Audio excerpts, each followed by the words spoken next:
Good evening.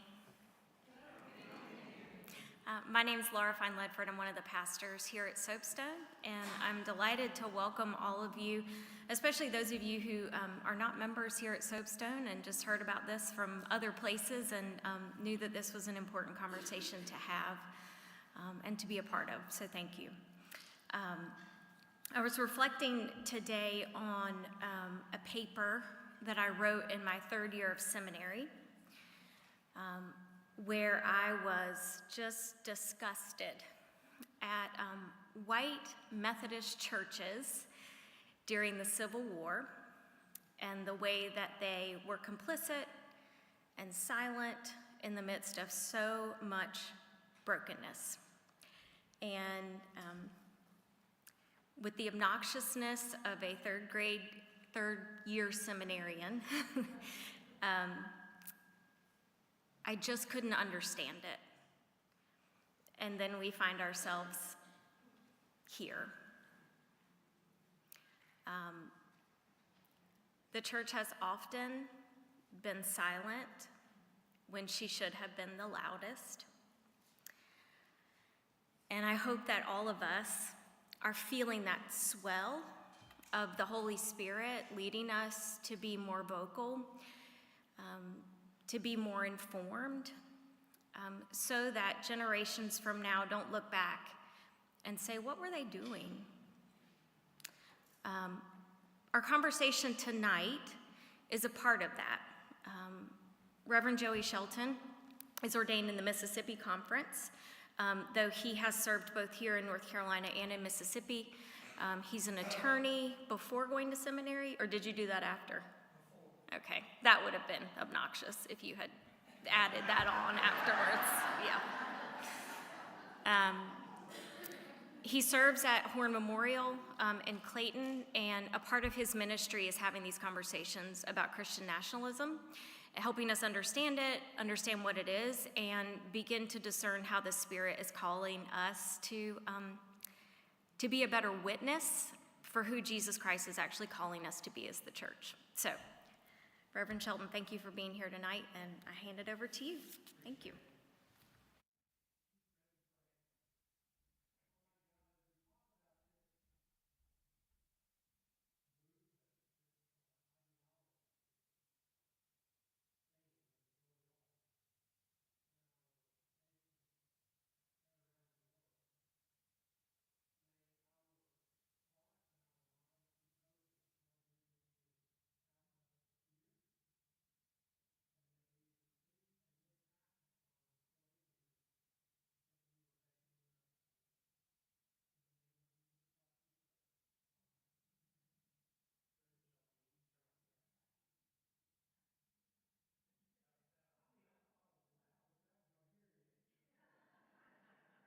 I'm sorry. That's better? Okay. You want me to pray again? No. Is everybody in here United Methodist? If you're not United Methodist, do you know who John Wesley is? Okay.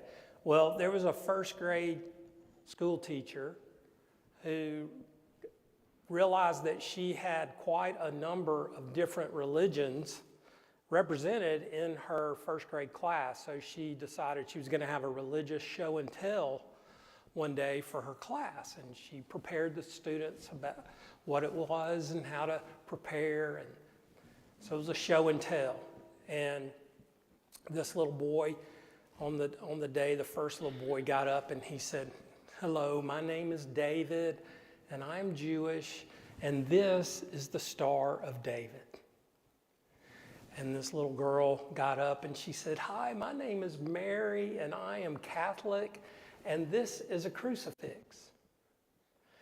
And this must have happened down in the South, because the next little boy had a double name. "Hey, my name is John Wesley, and I am Methodist, and this is a casserole."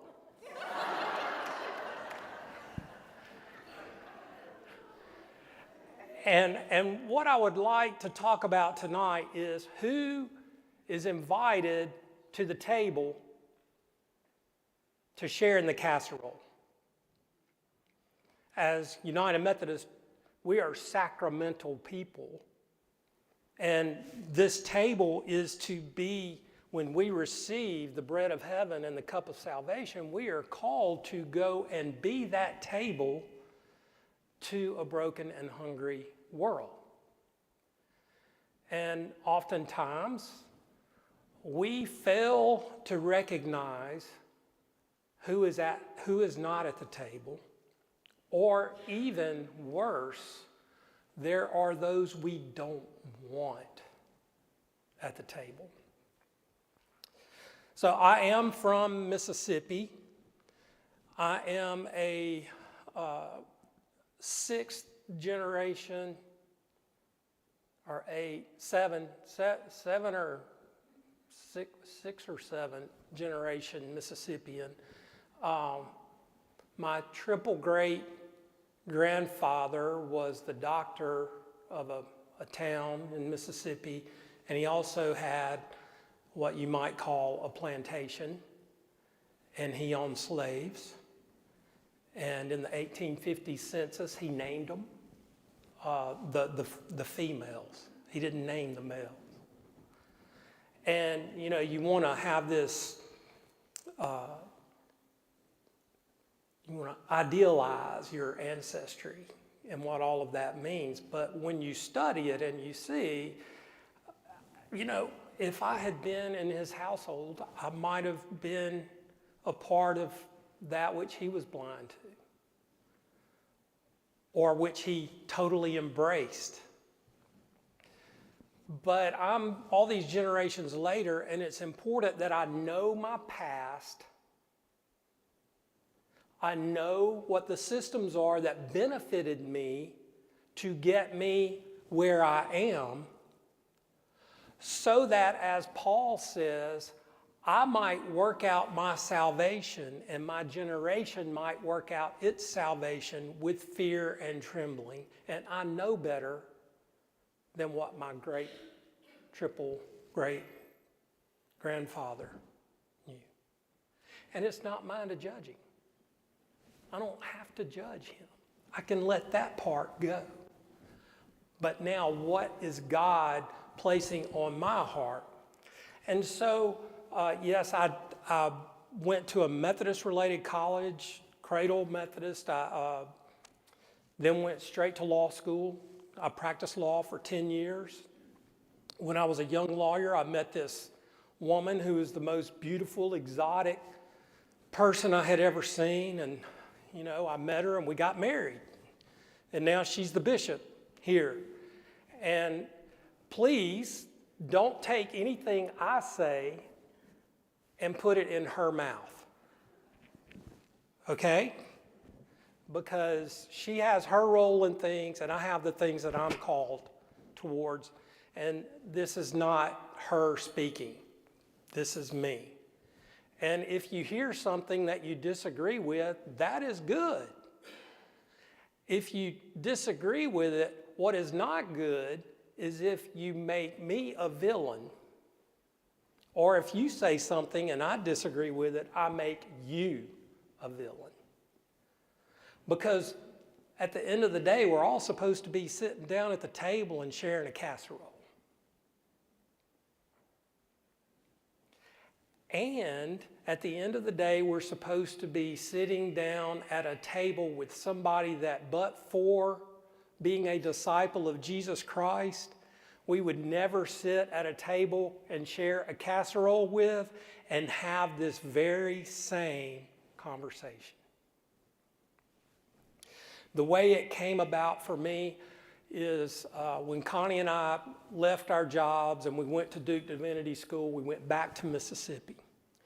And we served churches in Mississippi, and she did some extension ministry stuff, and then we went back to Duke as the field education directors, and then we went back to Mississippi, and eventually she was on the cabinet. I was, for 10 years, the senior pastor at a 2,000-member church that was across the street from the state capital of Mississippi. It was founded in 1832.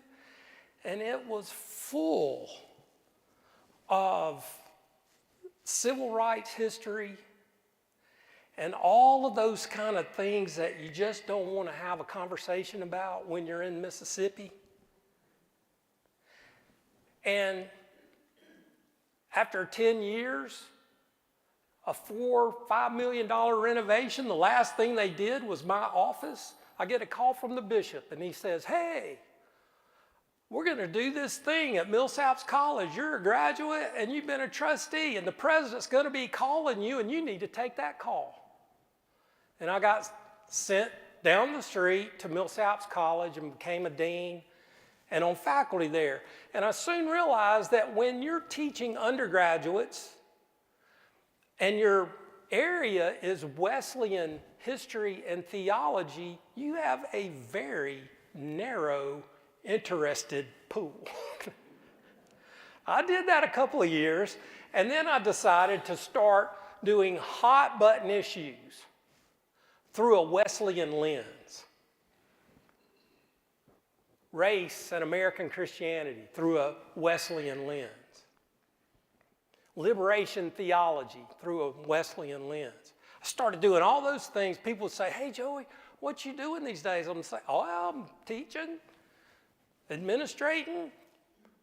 What are you teaching? Oh, all those things that get you kicked out of your family. And then January 6, 2021 happened, and I was in the middle of teaching. I was in the beginning of the semester teaching race and American Christianity that year. And I decided the next year, after watching television, that I was going to do something with this. If you'll put the first slide up. Who is this? Marjorie Taylor Greene, next to the three in the squad. And what is she holding? She's holding an AR-15, and that was on her Facebook page when she was running for political office. Next slide, please. Yes, in Georgia. There is a church, and I forget where it was, but this church holds classes for people to learn how to shoot their guns. Next slide, please. This is on January the 6th. Moultrie County, Illinois loves Jesus, the Constitution, and Donald Trump. What is the problem with that statement?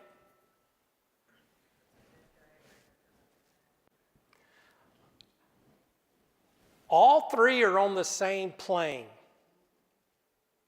It's kind of like that Boy Scout badge. I was a Boy Scout, and today I'm not putting down the badge, but when you say God and country, you put them on an equal plane.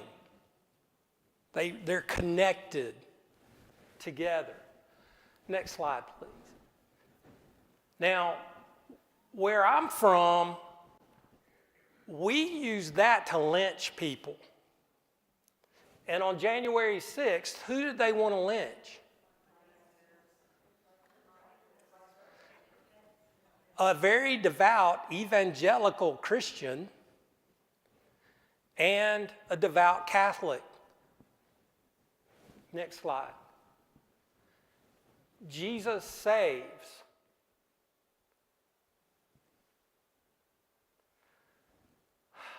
Well, the way that they're standing there and where they are and what they're doing, what is the evangelical witness of that? Does that make you want to be a follower of Jesus? Next slide. President Donald J. Trump, well done, good and faithful servant, is what the poster says. And we've got all sorts of Christian symbolism there. Next slide, please. Support Trump, stop abortion. Jesus saves, but you must believe and call on him. Again, not sure that that is the way that I would go about evangelism, but these guys felt compelled to do that on January the 6th. Next one. In God we trust. The question that we have to ask is, what is your image of God? Is God a God of wrath who's keeping score and wants to send us to hell? Or is God a God of love and grace who wants to be in relationship with us? Why does that matter? Because the way that you view God is most likely the way that you view yourself. And the way you view yourself is most likely the way you view others. And that God of wrath and judgment, oftentimes you're going to find people who are very judgmental. And they're usually angry and cynical. Next slide, please. That's some folks who had gotten Nancy Pelosi's sign. And you see the t-shirt, Camp Auschwitz. Next sign, next slide. Y'all remember Jacob Chansley? Do you know he got out of prison, and what was the first thing he did when he got out of prison? He qualified to run for the House of Representatives in Arizona. He was the QAnon shaman. And his prayer was to the omnipotent, omniscient, all-knowing God of Jesus, who had blessed them to take over the Capitol from the globalists and the liberals, yada, yada, yada, yada, yada. Next slide, please. Make America godly again with the strongman Trump with a big gun. Next slide, please. Fear God only. And then we've got, I can't really say for sure what that is in the middle. I did know, but I can't see it now. Next one, please. God, guns, and guts. Make America great again. I got that good old South Carolina flag up there, I think, is what that one is. Is that the palm tree with the little, yeah. All right, next one.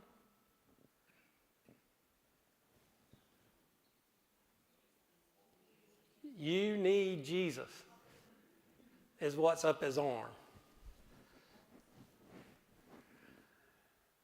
Next one. That's it? Okay.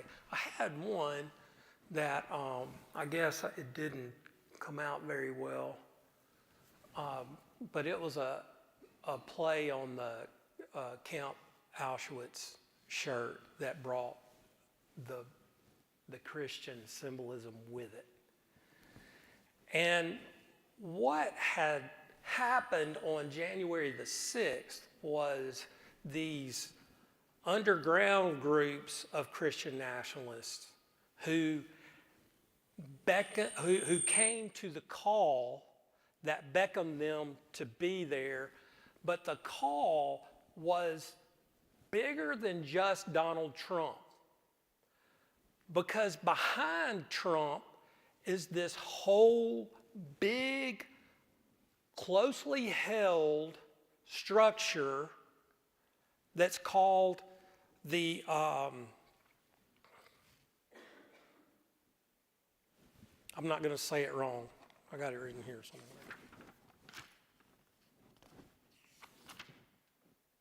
Council for National Policy, which was the brainchild of a guy named Paul Weyrich. Paul Weyrich is the one who formed the moral majority. Do y'all remember that in the late 70s? And that's what got Ronald Reagan elected in 1980. And by the way, who was the first one who said, "Make America Great Again"? Ronald Reagan.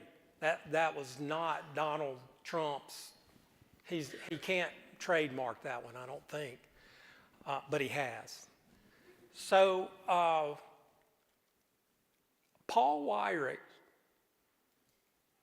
was angry because he was one of these fundamentalist Christians who was a Catholic, a very conservative Catholic, who was extremely moral.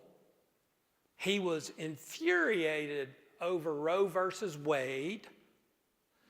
And in his talks, he would talk about there is no gray area in life. Everything is black or white. It is either good or evil, period. End of discussion. No way he would have made a good United Methodist. So there's this other guy named Jerry Falwell. Jerry has a program on TV. He's a Baptist pastor. Never cared a lick about Roe versus Wade. Didn't preach on it. Said there should be complete separation of church and state. Until what? Bob Jones University got their 501c3 status yanked because they would not admit African American students. And they were taking federal money. And the federal government said, no more. That infuriated Jerry Falwell. Paul Weyrich, being a political consultant, now sees his opportunity, and he brings Jerry Falwell and what's the guy's name that had the Pat Robertson. He brings those two together, and he says, look, we can start influencing American politics with the moral majority. That's these silent evangelicals who don't get out and vote. And we can do it because we can get them to focus on one issue and one issue only. So they'll be single issue voters. Abortion. But it wasn't really abortion that it was about. What was it? Racism. And so they do this campaign, they form the moral majority, and by 1980, Ronald Reagan is elected President of the United States by the same people. What happens? Well, Ronald Reagan appoints Sandra Day O'Connor to the U.S. Supreme Court, and Paul Weyrich is infuriated. And we start getting the Council for National Policy. Because he says, what we've got to do now is we've got to go to the big money people, and they have to be the influencers of who's going to be in the White House. And the big money people, we're not really concerned with who the person is in the presidency. What we are concerned with is that we can get them elected, and they will owe us allegiance for their Supreme Court nominees. Because it's the Supreme Court that dictates really what is policy in the U.S. So you have things like the Heritage Foundation, Turning Point, USA. You've got United in Purpose, Freedom Partners, Watchmen on the Wall, Barna, the Party Patriots, Crew Military. All of these things are run by the same people who are big money guys that most of them started off in the, what we say in Mississippi, the all business. I love the Kansas City Chiefs, but one of those Hunt brothers, his fingerprints are all in this, like with the Koch brothers, some of those others. And what they did is they put together this thing called I-360, which is a database. And that database gets people's demographics. And so they start collecting every evangelical that they can find in the U.S., and they start sending propaganda to them to say, we are part of the myth that the United States was founded as a Christian nation. We'll start with Christopher Columbus. We'll forget who was here before, and we'll create theologies to conquer the land and dominate it, and everybody will feel good about it. So their agenda was set out in this thing called Project Blitz a few years ago, quite a few years ago.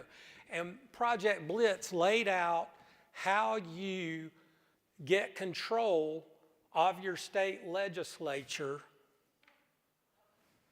and your school boards based on the concept that we are a Christian nation, and they eventually want it to be a theocracy or an autocracy. So, what does that mean? It means not a democracy, because the people in power want to stay in power. And somebody like me, who's a white Anglo-Saxon Protestant male, who's benefited from the system all the way through, that's cool. And I've never stood in line, and I'm not about to start. And they come up with theories like replacement theory. Minorities are going to be majorities, and they're replacing the purity of the white race. We invented all this stuff in Mississippi, friends.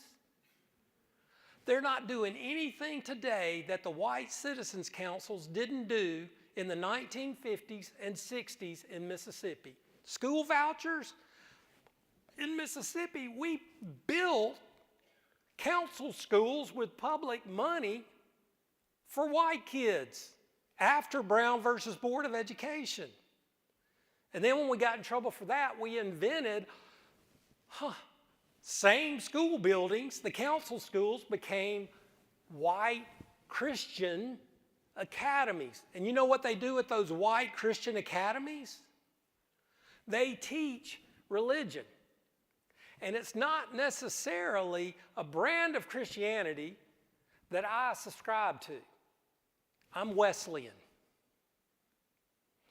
But what we get is this Calvinistic stuff that our kids are being taught that says some of us are predestined for salvation, and God is sending others of us straight to hell because we were predestined to go to hell.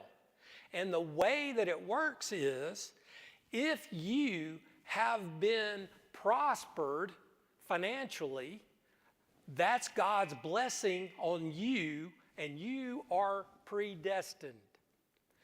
And because our country is so wealthy and prosperous, God has predestined us to be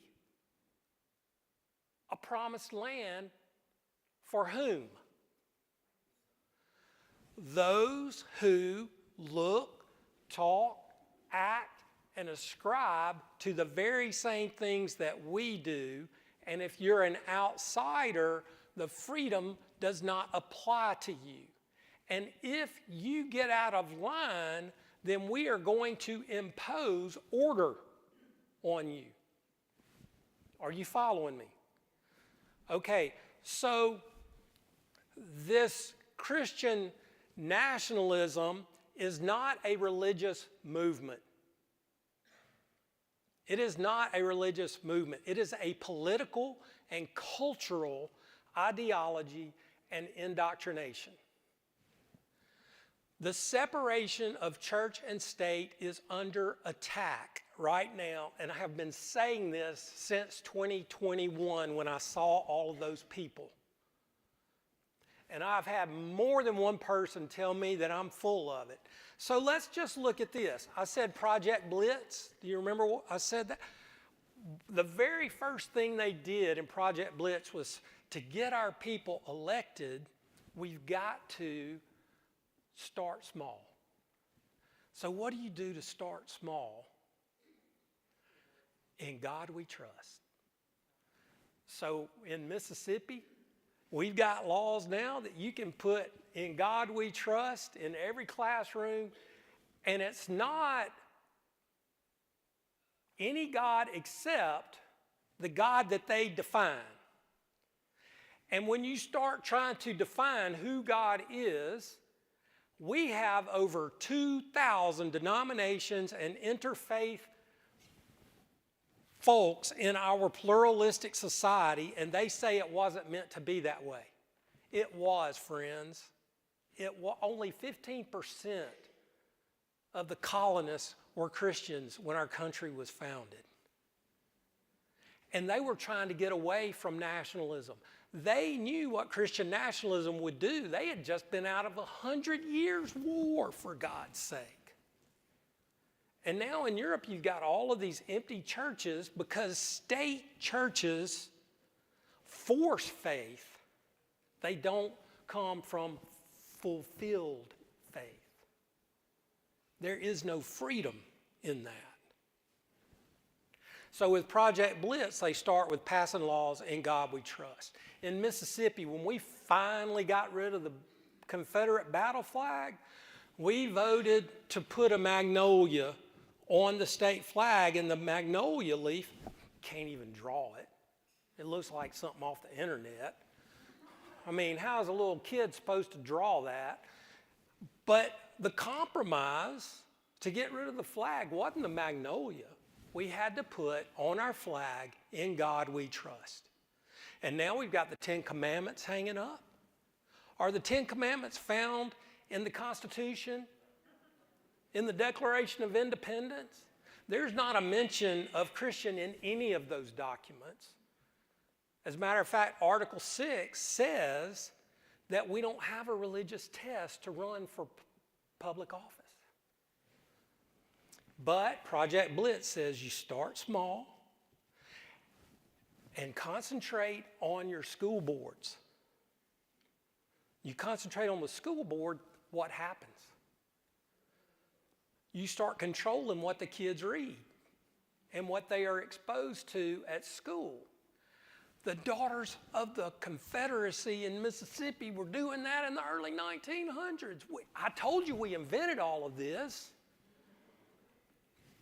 So what happens is the Heritage Foundation takes Project Blitz and puts it on multiple steroids, and we get Project 2025.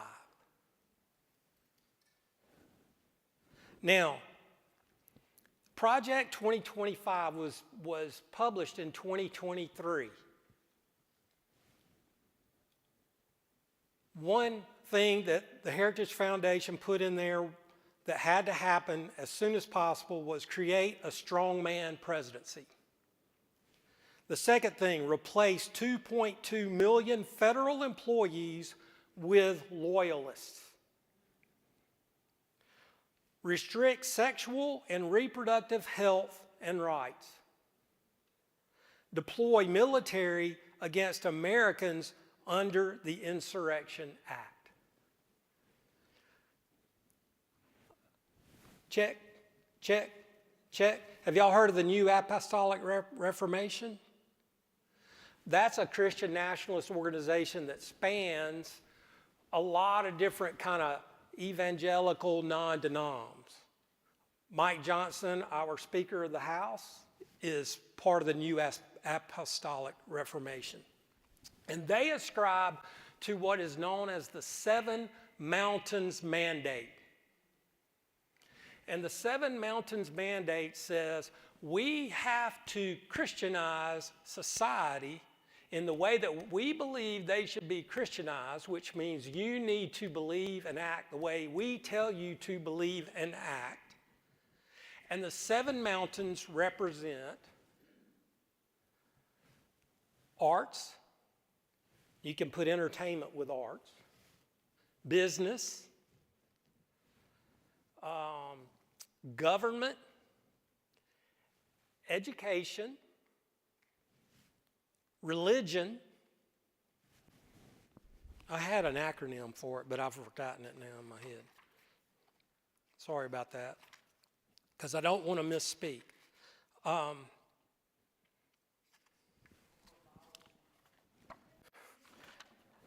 Oh, here it is. Here, I'm going to do it. Arts, business. What's the T? Arts. Media. Arts, business, media, religion, government, business, and there's one other thing. In other words, it's everything. What does the number 7 mean in the Bible? Completion. It's basically to take over everything. What happened in Northern Ireland when they decided in our lifetime whether or not what brand of Christian they were going to be? What happened there? Thousands and thousands of Christians killed Christians. And they all looked like each other. This is dangerous stuff. And what it aims at is not really Christian nationalism, but white powerism. It's all about power at the end of the day. If you're a billionaire media person or a billionaire oil person or a billionaire whatever stock market person, you don't need any advantages now, but you want to keep all of them. And the way you control things is to make a very large disparity between the haves and the have-nots. And what's happening here? It's getting bigger and bigger and bigger. Now, what time are we supposed to be done?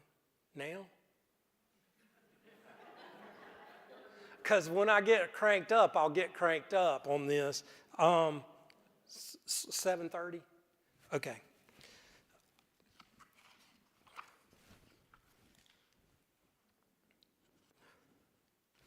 Here's the interesting thing that is happening now, especially when you think about the Seven Mountains Mandate and you think about media and news. Where do you get your news? We don't have local newspapers anymore. We don't, they're gone. When I was growing up, Hattiesburg American was it. And whenever I had a sports event, I was going to make sure my name was in the paper. We don't have those anymore. What do we have? Yeah. And remember I said I-360 a while ago? Based on data and algorithms, they have your profile. And depending on what you click on, that's where you're getting your news. Whether you know it or not, because you're seeing these headlines that are skewed to the way they want you to see them. So if you're living in the Delta in Mississippi, and that's the way you're getting your news, and you're not very educated, what happens? You believe it. It's in print. You read it.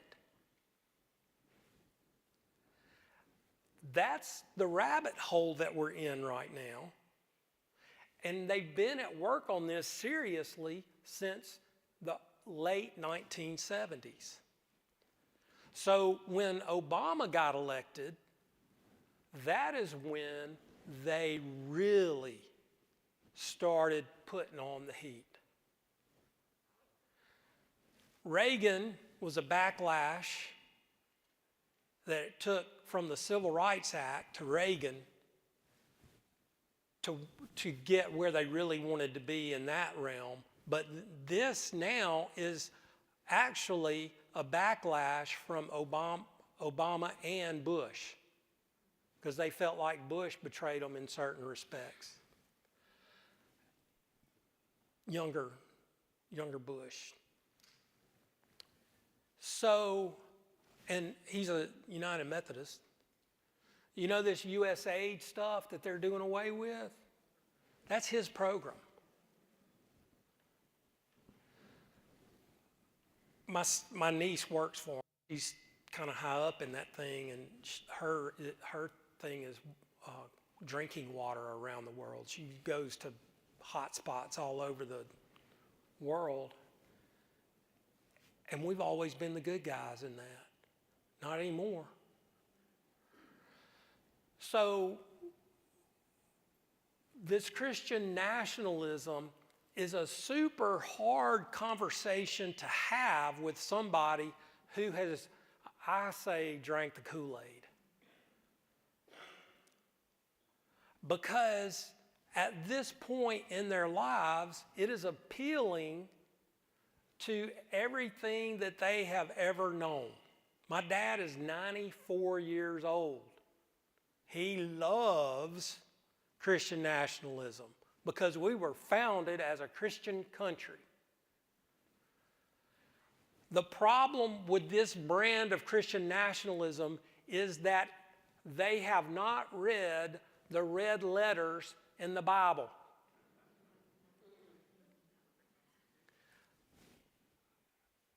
At annual conference session this year, I was talking to a pastor, serves on the East Coast. His church decided they were going to do a series on love your neighbor. Love your neighbor. And they went all out on it. And one day, they were handing out bumper stickers to the church members that said, love your neighbor.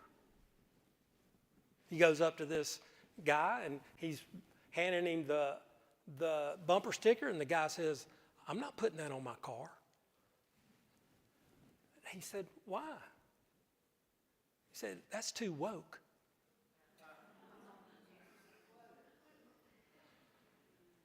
He said, I thought that was the gospel. Where'd he learn that? It's too woke. Where are we getting our theology? What we have done, friends, as pastors, we gave over our authority and our catechesis to cable news. I cannot tell you how many of my members in churches have come up to me in the 2010s to 2016s saying, my dad has just gotten mean and cynical, and I don't know what happened to him. He's always been a great guy. I said, what is he doing all day? Is he sitting in front of the TV watching cable news? She said, yeah. I said, well, he needs to limit it to 15 minutes instead of 5 hours.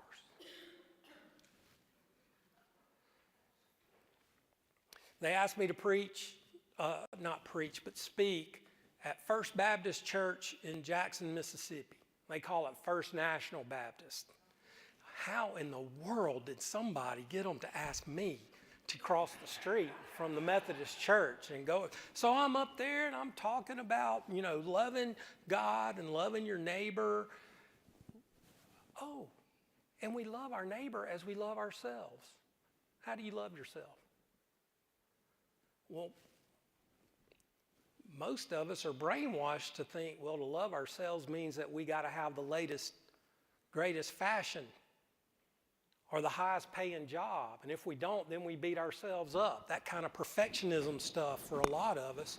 And we don't love ourselves very well. So if we don't love ourselves very well, how can we love our neighbor very well? Right? A healthy gospel love is missing. And I was talking about loving your neighbor, loving God as you love yourself, and how we perhaps need to spend more time in the Gospels than we are. And after I finished, this guy came up to me and he said, preachers like you are the problem in this world. I said, well, tell me about it. He said, folks are not informed. They have to be informed so they know how to be good Christians, which he meant white, Anglo-Saxon, Protestant, male morality, which means that if you're the deputy sheriff, you take the beer from the kids at the gravel pit, and you're a free will Baptist, and you drink the kids' beer instead of reporting them to mama and daddy. That was very judgmental. I'm sorry. So I said, that is the problem? Yeah. We all need to be watching more and more news. I said, okay, I'll tell you what. I'll make a deal with you. For every minute you watch cable news and I watch cable news, let's covenant to pray for 1 minute. And for every minute we watch cable news, let's covenant to not only pray for 1 minute, but to read the scriptures for 1 minute. And when I say scriptures, I mean the red letters. Let's read Jesus. He said, I can't do that. That's impossible. That'd take 5 hours a day. That's how much TV he's watching. Friends, we have to get back to the basics, and we have to start with inviting people that we may not see eye to eye with to eat a casserole with us. That is hard. There are some people that you can't have that conversation with. There's a book, The Psychology of Christian Nationalism, and the author says that there are 3 different types of people that you're looking at. And we have to gauge this as individuals. One is a red light person. Most likely a red light person is going to be somebody that's in your family. And y'all have extreme political and policy disagreements. It's like Thanksgiving is miserable when you have a conversation with them. That's a red light person. Don't have it. A yellow light conversation is somebody that there's kind of a mutual relationship there, even a mutual respect. And it's not that you want to go into the conversation that we're going to agree to disagree. We're going to go into the conversation to learn from each other. Get behind what it is that is driving these thoughts. And then perhaps have a second one and a third one, and as you hear each other, then you grow together. That's a yellow light conversation. You have to be patient with those. And then there's a green light conversation. A green light conversation would be somebody that is eager to learn about this. They're a learner. They want to know what's going on. They might be ascribing to these views of Christian nationalism, but they've only gotten their news off of their telephone, and they're not even aware of the dangers of separation of church and state, of doing away with separation of church and state. Because if we're all not equally free, none of us is free. And I'm telling you right now, as an attorney, we are in big trouble Because when you start taking away due process of law for one group of people, you are on the road for everybody losing their due process. And that's the fundamental foundation of our whole legal system. And that goes way beyond the economy, friends. So do we vote over the stock market, or do we vote over loving our neighbors as we love ourselves? Which means that we can have conservative fiscal responsibility in our politics. And we can be patriotic. Being patriotic is not the same as being a Christian nationalist. And we really don't even need to call people a Christian nationalist, because they probably wouldn't claim it for themselves, even though they might meet all the definitions of it. So what we need to talk about is Christian nationalism. And so an easy way to start with that is, my definition of Christian means that I'm a follower of Jesus Christ. And as a follower of Jesus Christ, where the rubber meets the road is to love God with all your heart, soul, mind, and strength, and love your neighbor as yourself. And then that will inform my conversation on this. Nationalism, by definition, means you are dedicated to your nation to the exclusion of all other nations. That is what American exceptionalism is being driven by nationalism. That we deserve to be the dominant power of the world. And that Seven Mountains mandate comes out of a theology called dominionism, which is taken from Genesis chapter 1, which is a misreading of the Hebrew of when humanity is to take dominion of the world. It means in the image of God, we have what's called a political image, which means to govern and take care of. That's what govern means, to take care of. We are to take care of each other and all of creation. I mean, you know, if climate change isn't real, okay. But have we done things to take care of the water in our community? Have we done things to take care of the honeybees and Lorax? Dr. Seuss. Isn't it Lorax? Yeah, the little tree. And I mean, it's pretty much simple. Just take care of what you're entrusted with. That's what stewardship is. Take care of what has been entrusted to you. So these things like dominionism, theocracy, the abolition of separation of church and state, the new apostolic reformation lays its hat on that. That's why Marjorie Taylor Greene will get in front of a camera and say, I am a Christian nationalist. Mike Johnson said that all of those Republicans in the House have been ordained by God to have this agenda that they are following. And a lot of us who might have voted for the Republican parties weren't voting for an overtaking of the government by a Christian nationalist agenda. We were voting for other things that are traditionally conservative politics. One last thing, if I can find it here.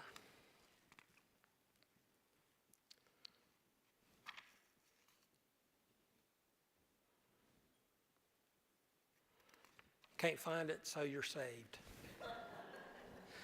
We got about 5 minutes. Questions? Yes, sir. And you're speaking to a great audience with our age. Can you talk a little bit about the youth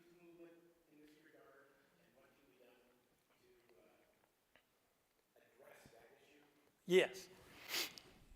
That I'm seeing two different kind of camps in this.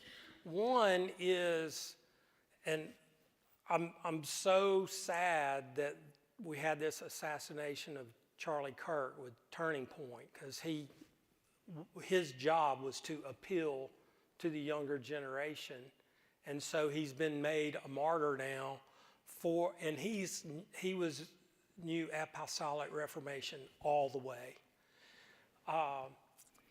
And so you're going to have those who have been exposed to this through the media over and over and over again, and it's going to be second nature for them, and everything that I've pointed out tonight is, well, use your own adjective for it. But then you have a whole group of young people that are starting to get it, because they have listened to the Gospels and they're not seeing one matching the other.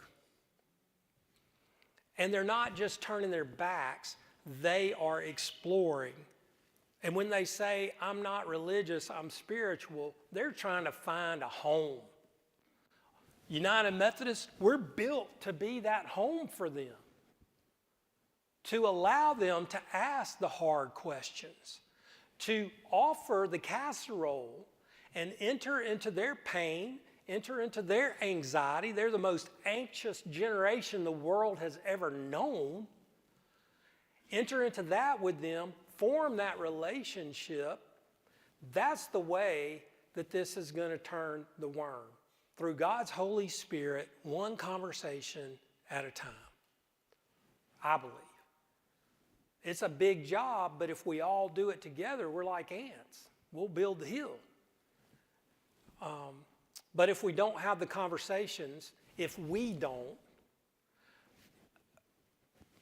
who's gonna do it for us? So find your green light people and build your muscles up. Then go to your yellow light people and build your muscles up. And then, once you've built your muscles up really well, you can go to the red light person and you don't get your feelings hurt when they tell you how they really feel about you. And you tell them, I love you too. I love you. My wife chooses to love me every morning. That's what agape love is. I choose to love you. And I guarantee you there are mornings that she is only doing it because the Holy Spirit has told her to do it. So then we have to choose those conversations. Yes, ma'am.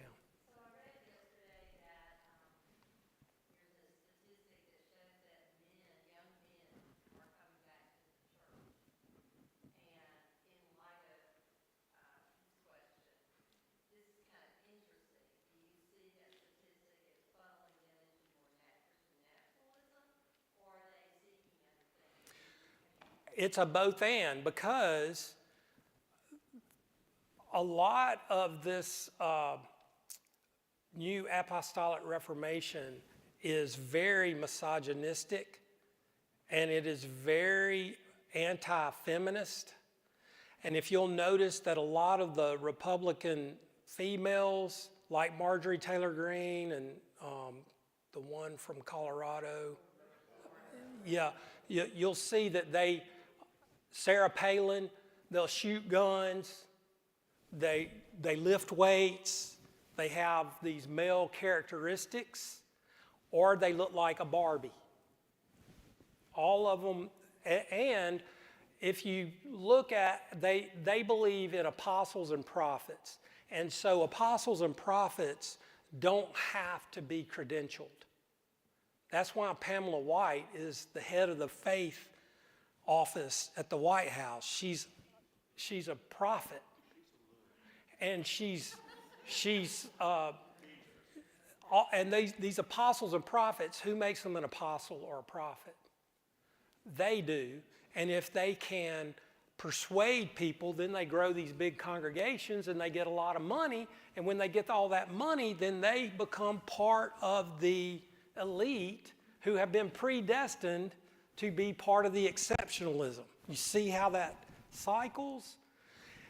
Thank God for the United Methodist Church. We've got a lot of flaws, but we're eventually going to hold you accountable at some point. I mean, how many steps you got to go through to get ordained? It's crazy. But, well, there's a lot, they're human too. We all have.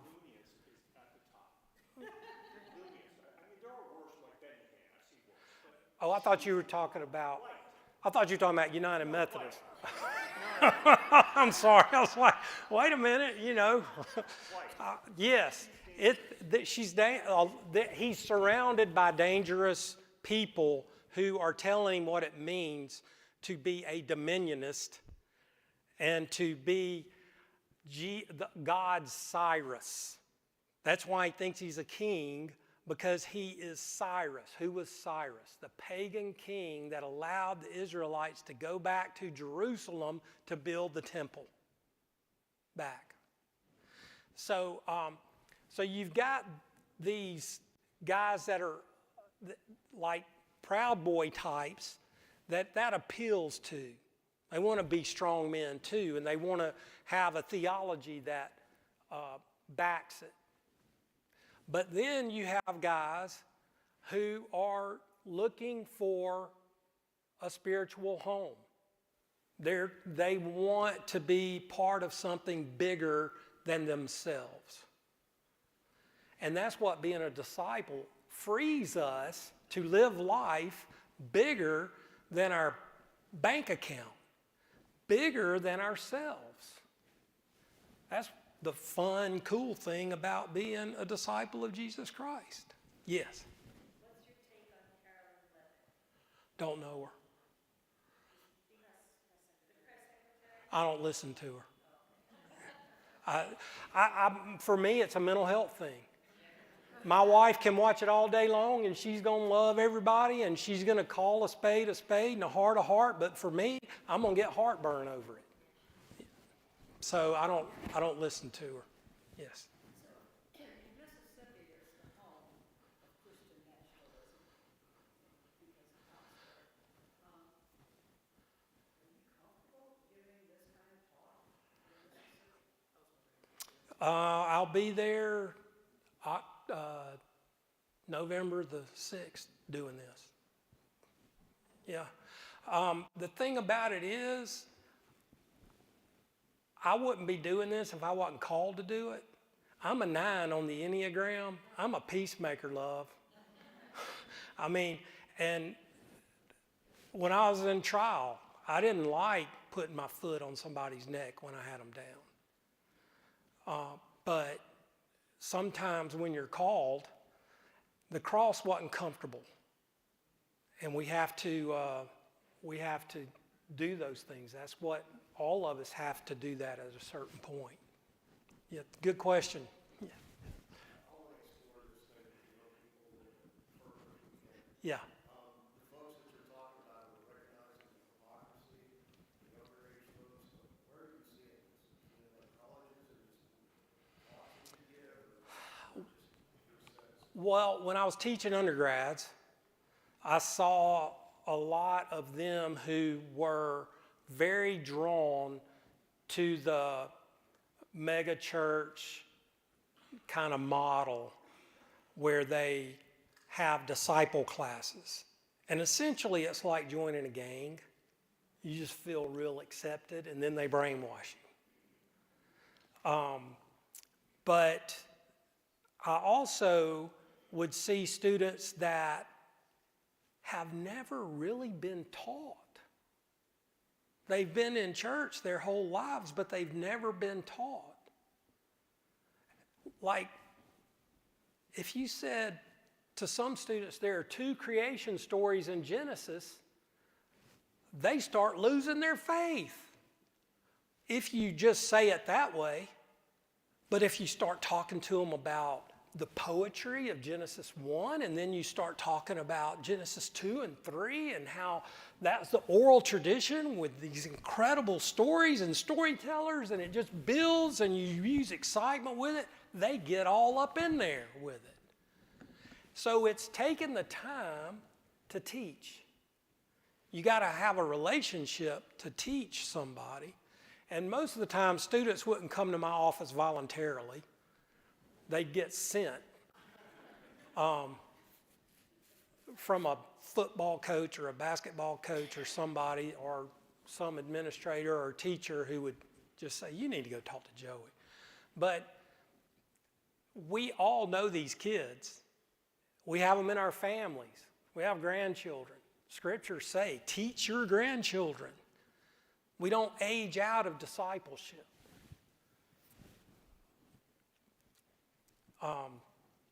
So yeah, they're out there, but they typically aren't there on Sunday morning because it doesn't speak to them. Yes, ma'am.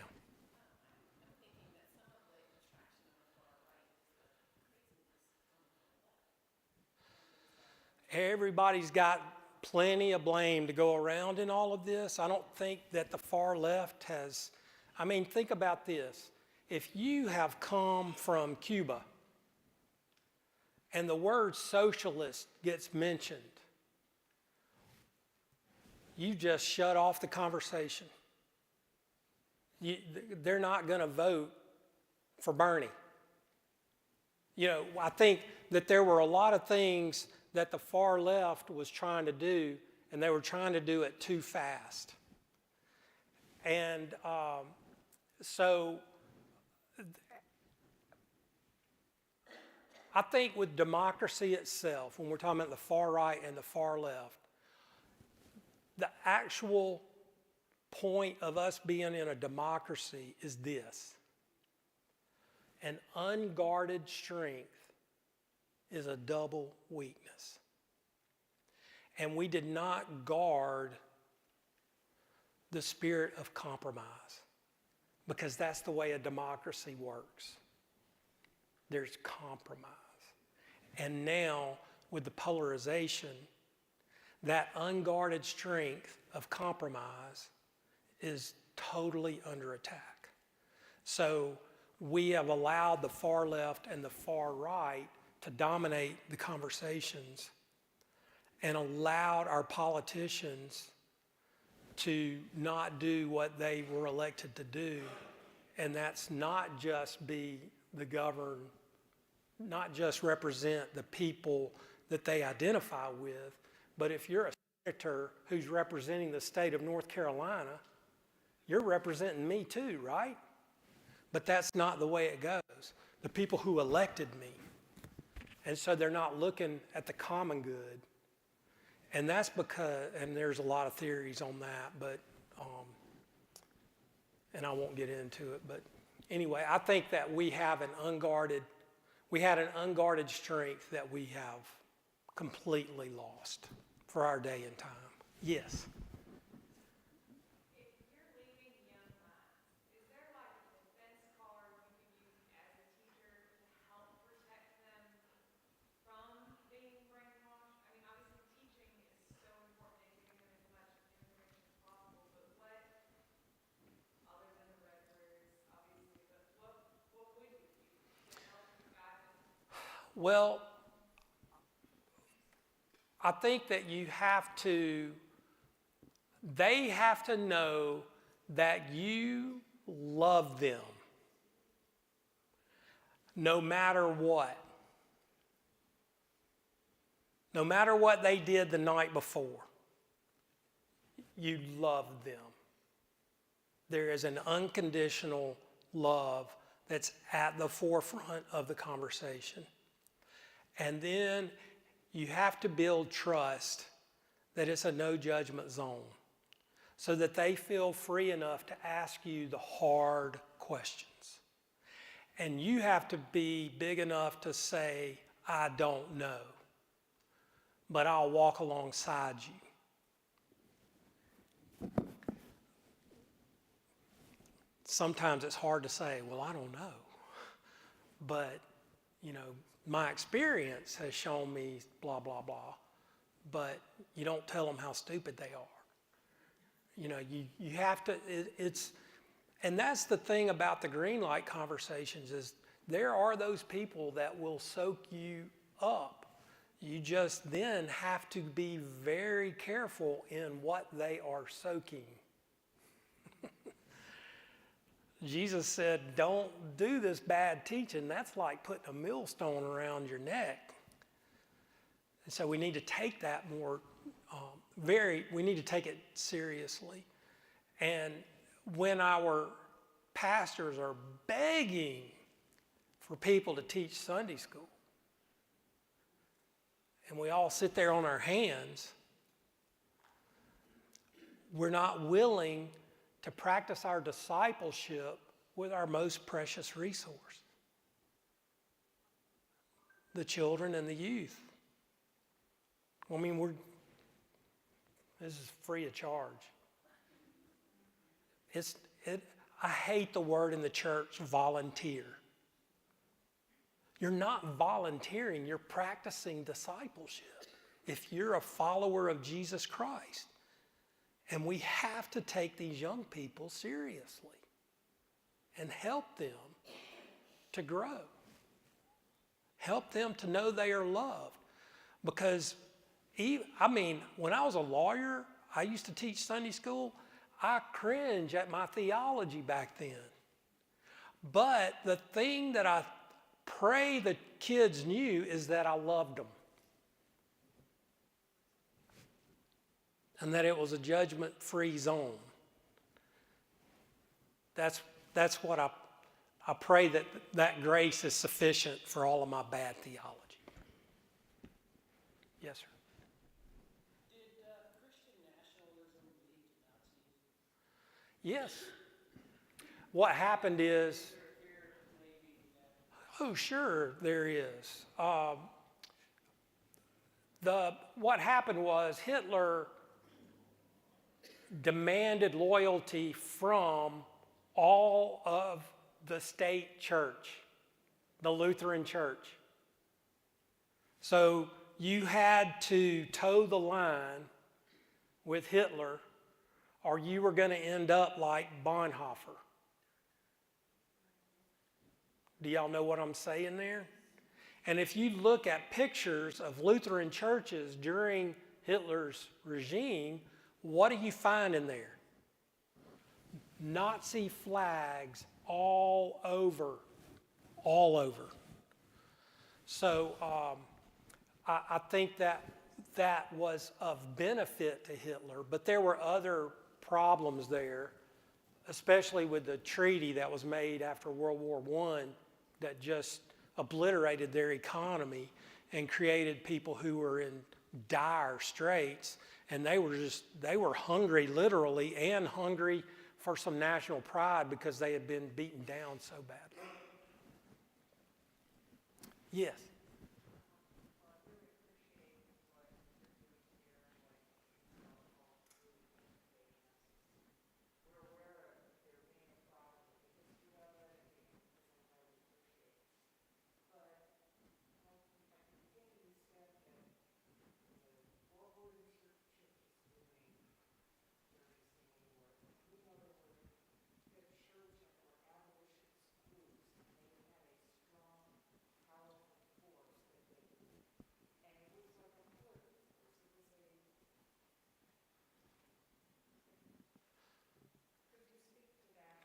Sure.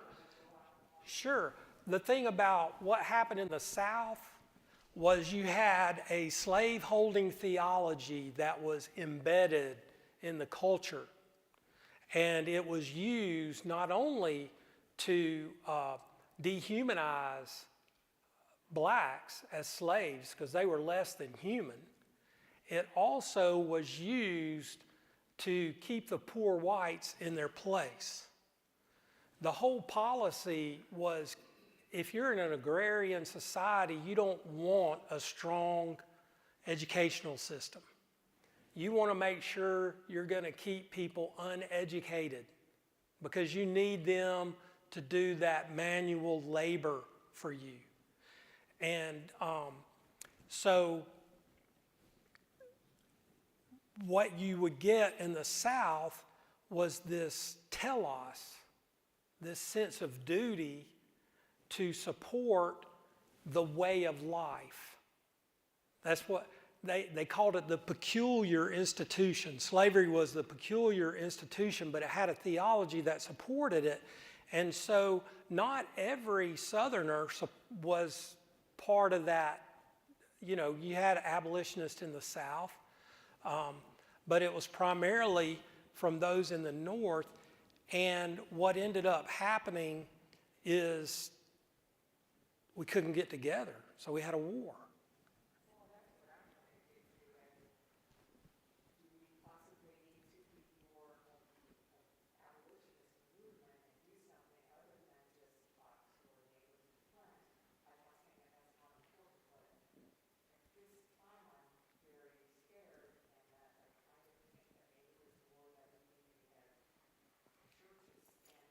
Yes, yes, and I think it starts one-on-one, but you can also come together in community groups.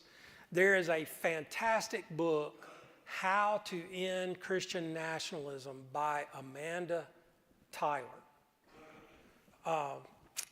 She is the executive director of the Baptist Joint Committee, bjc.org, I think it is. BJC or bjc.com, and they've got a whole playbook on their website, and her book is a playbook, and it actually can be used as a Bible study. Sunday school classes get destroyed over politics. People that can't talk about it, even in their Sunday school class, because they're so divided. And this book is a great tool. How to End Christian Nationalism by Amanda Tyler. So yes, great question. And I do think that you have a significant number of people, especially the types that we saw in the slides, who will gladly resort to violence to make sure that we are following their agenda, because authoritarianism relies on order, and order relies in our society on violence. And so this is a very real concern, a real concern. Yes?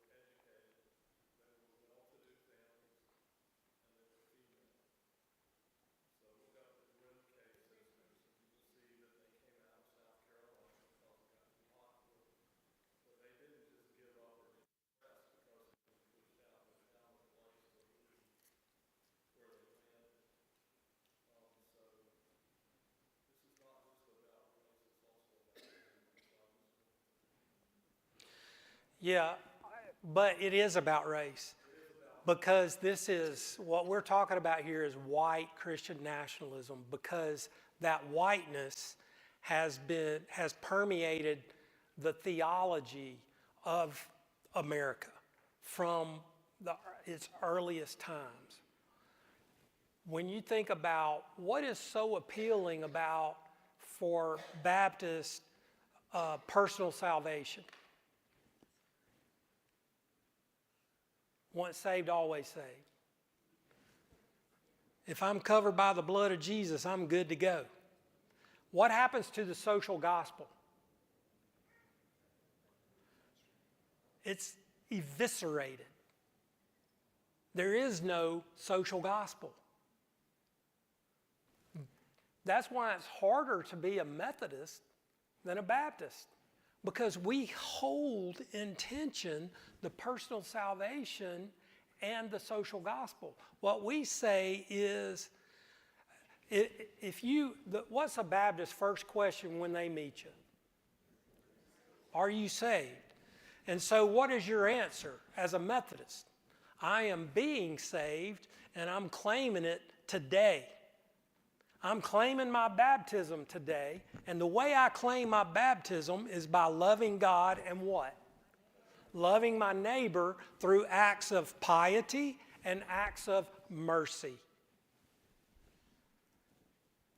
But if I'm saved and I'm okay, and it's uncomfortable to smell that person that act of mercy is going to call forth for, what am I going to do? Well, have you prayed the Jesus prayer? And if you don't, I'm done with you. And if you do, I'm still done with you. That's why it's hard to truly be a Wesleyan Christian, because John Wesley took that very seriously. These are great questions, and I'm sure I'm not giving I'm just giving you the best I can. That's all I can do. Yes? I just want to point out, I live in Mississippi, and although 60% of people there voted for Trump, almost 40 did not. And it is I don't live in fear, but I do surround myself with people that are much like me, and I would like to go out more, but I do feel more fear now than I've ever felt. Where are you from? Well, I was born in Hattiesburg. I met my wife in Hattiesburg, practiced law in Hattiesburg, and actually pastored a church in Hattiesburg. Court Street United Methodist. Yeah, it's gone now. But I just want everybody to know that I live with hope, Absolutely. because otherwise I would be. This is living in hope. Hattiesburg is in Forest County, Mississippi, and it's spelled with 2 R's for Nathan Bedford Forrest, who founded the KKK. So that's the groundwater that I drank when I was little. So when people say, "Well, are you a racist?" and I say, "I'm a racist in recovery," because those things you were taught when you were 2 and 3 and 4 that were just everywhere, you're still going to have some of those leanings and thoughts and blind spots. Why can't we just admit it and deal with it instead of deny that it's present reality? Thank you for that. Methodist Hospital in Forest County, Mississippi, and it's in Lamar County now, which is named for LQC Lamar, who was a Supreme Court justice that helped the Jim Crow laws get passed. Yes. Okay, this may be a stupid question, but I'm worried about what you said about the Supreme Court. Mm-hmm. That these billionaires are in charge of who gets appointed. And I understand that because they're in charge of who gets elected. Mm-hmm. Okay, do the people like me who don't agree with this have billionaires who are doing the same thing from my side? Or helping to get somebody elected, or helping to get the right people in the Supreme Court? That is a great question. What comes to my mind is Hollywood elites. Would be the big money people, but they're not entrenched like this network of organizations that Wyrick founded with the Council for Public Policy. I mean, think of the name of that. These are not politicians, but they are the Council for Public Policy, and it's only recently that you've seen them, their logo at news conferences where people are speaking. Well, they're in charge of some Congress as well. Yes. Yeah, that's because of the way that we rewrote our election laws. And the next problem that we're having right now is the redistricting of voting lines, which we invented in Mississippi. Yeah.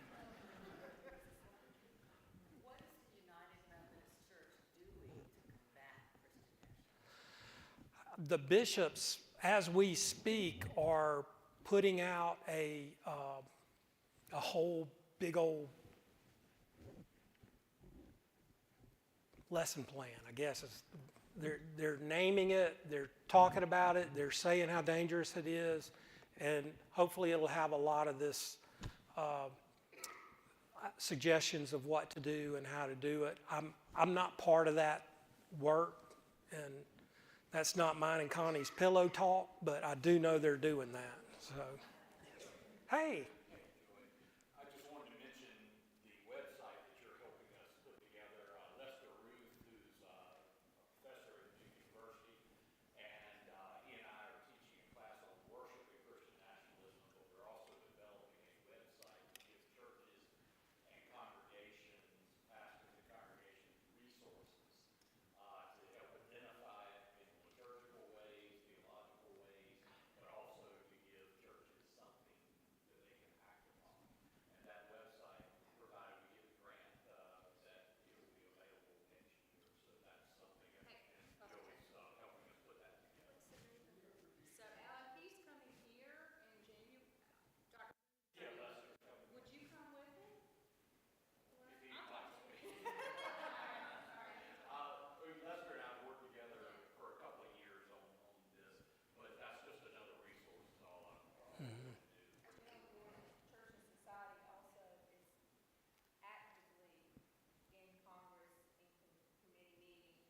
You can sign their petition, you can get on their website, you can get a list of everything they are lobbying and trying to do to help. The General Board of Church and Society. The General Board of Church and Society also has resources. So if you go online, General Board of Church and Society in the United Methodist Church, they're basically our Baptist Joint Committee when it comes to lobbying. The reason the Baptist Joint Committee has so many good resources, they hired, just before Trump got elected, they hired Amanda Tyler to be their executive director. And she is a constitutional law expert, attorney, who was reared Baptist, like Cooperative Baptist and or American Baptist or whatever, and even she went to an Episcopal church for a while. And so this is her whole area of expertise. She's very passionate about it. She talks about how Baptists are freedom of soul people. And in Virginia, in colonial times, the Baptists were very persecuted by the Virginians who were from Church of England.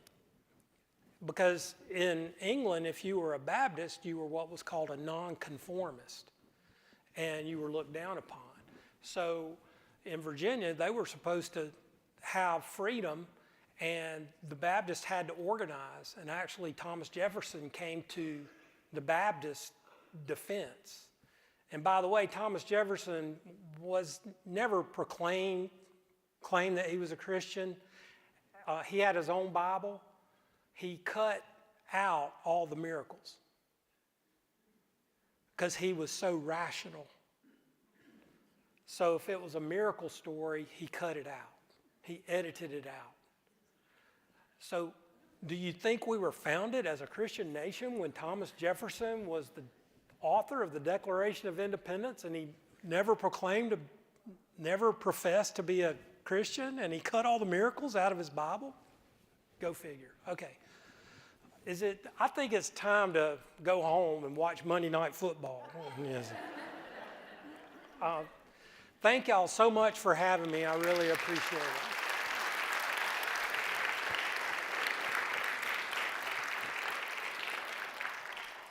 Thank you all for joining us. Thank you to our new district superintendent in the Capital District, Alan Shelton.